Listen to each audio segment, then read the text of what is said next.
Et d'abord Périscope, la culture avec Jean-Philippe Ballas. Bonjour Jean-Philippe. Bonjour Mathieu, bonjour à tous. Ces films, ces dessins nous projettent toujours dans le monde d'après. On y parle même de virus. Ce matin, Jean-Philippe, vous passez un coup de fil à Enki Bilal. Oui, nous l'avons joint dans son atelier de création, d'anticipation. C'est là qu'il invente ses histoires, Enki Bilal, dans un avenir plus ou moins proche et un avenir parfois troublant, comme dans ses derniers ouvrages. Bonjour Enki Bilal. Bonjour.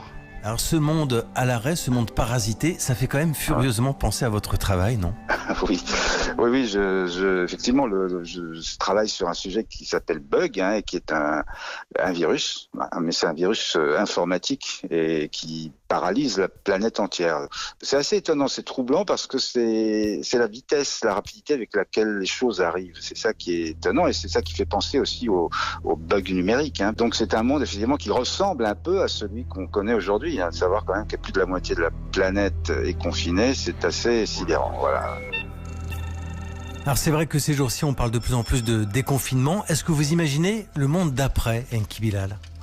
Ça fait partie de mes gènes quelque part. C'est un peu ma zone de confort habituelle. Moi, j'ai toujours tendance à poser la question de l'après. Alors malheureusement, j'ai une double vision. J'ai un souhait, j'ai un désir. Alors peut-être est-il utopique. Le désir, c'est que on se serve de cet arrêt brutal et violent et tragique. Cette pandémie, c'est pas fini. On ne sait pas comment ce virus va évoluer. Donc, on est face à quelque chose de très inquiétant. Donc, voilà, moi, j'aurais envie qu'on reparte sur de nouvelles bases, sur le plan économique, bien sûr, parce que là, on paye énormément de choses aussi sur le fait de la délocalisation, des médicaments, des masques. On a tout confié au libéralisme effréné, à la globalisation. Ça, c'est l'envie. Que ça serve de leçon, mais la réalité, c'est peut-être aussi de redémarrer très vite, le plus vite possible, la mécanique financière, et j'espère que les nouvelles générations ne laisseront pas faire. Voilà. Et alors on voit ces derniers jours des images de villes désertes, des animaux qui s'y baladent parfois. Ça aussi, ça fait quand même penser à votre travail, Enki Bilal.